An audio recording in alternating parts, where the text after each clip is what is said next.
Hello and welcome to the Daily Red, your lunchtime catch up on all things Liverpool FC and your daily reminder that the Reds are top of the league. And on this Monday, we've got some good news on the injury front. So it looks like Connor Bradley is back in full training, and Joe Gomez is also back training on grass. Now, he's doing individual training, so it's probably hard to put a timeline on when Joe might be back, but it's certainly a significant step forward for Joe, who there was concern might not play again this season.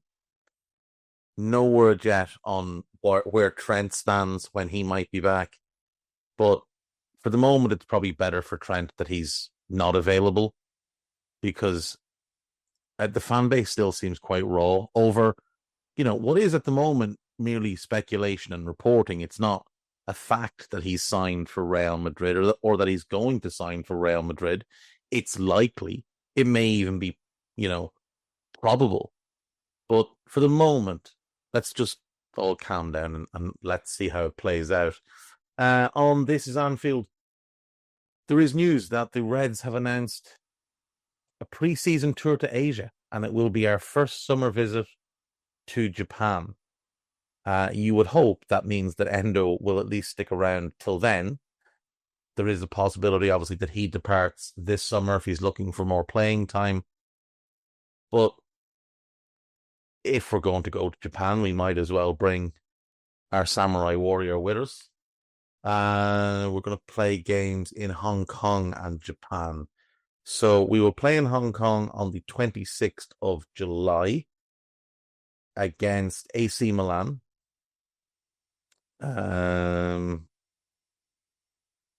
The details of the game for Japan have not yet been announced, but both Arsenal and Tottenham will be in Asia at the same time.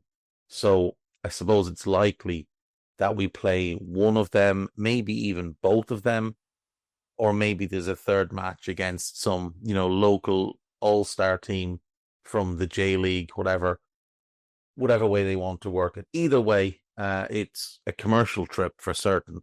The Asian market is a huge one. So an area where Liverpool are very, very popular, and it should be quite the money spinner for the club. What else do we have here? The 7 best free agents Liverpool could sign this summer. I'll be the judge of this. Let's have a look.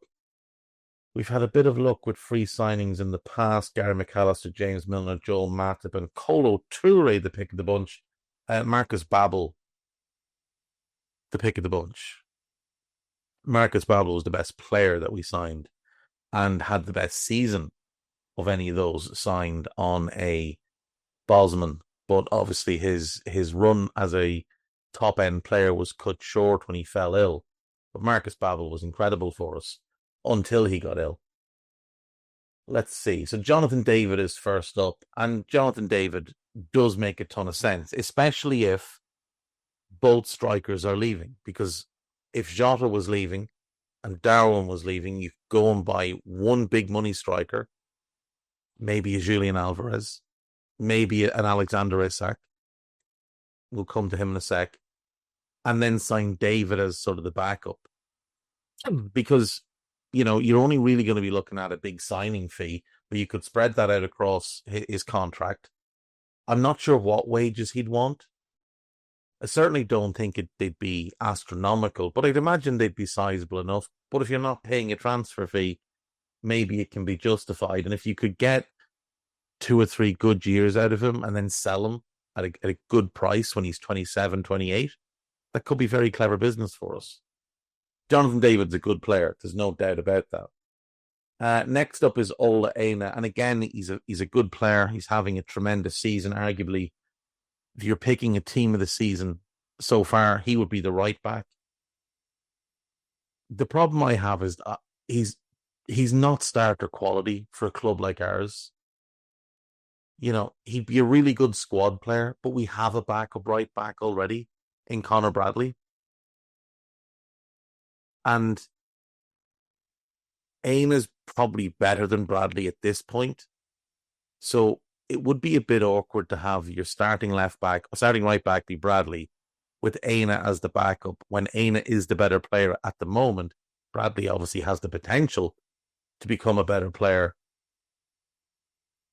But he's also like, he's 28. So I just don't see that we'd look at him. A couple of years ago, when we were desperately in need of a backup right back, before Bradley emerged, then we should have signed him. Tyreek Mitchell, he's in the same boat as Aina. Now, he isn't 25, so he is younger, but he's a good player and absolutely a good starter in the Premier League. But for a team like ourselves, he's more of a backup player. So if you were clearing out both left backs, if Robbo and Costas were leaving, then he could make sense as a backup. You bring in, whoever, Carreras, Kirkes, whoever you want, Aït-Nouri maybe, and have him as the backup. That could be very, very strong. But again, is he going to want to move and be a backup when he could go somewhere else and start for a few years? And then later in his career, if he wants to be a backup at a top club, that could be the option. But, he's been first choice at Palace for a number of years now. And you'd imagine he'll want to continue as a first choice player, given his age. I could see West Ham being a really good home for him if he does leave. I think he'd be better off staying where he is, because that's a really nice team at Palace. Jonathan Tah, he's 29, and the answer would be a firm no on him. A firm no. About 10 years ago, he was absolutely somebody we should have looked at. But he had a number of seasons where he just didn't develop.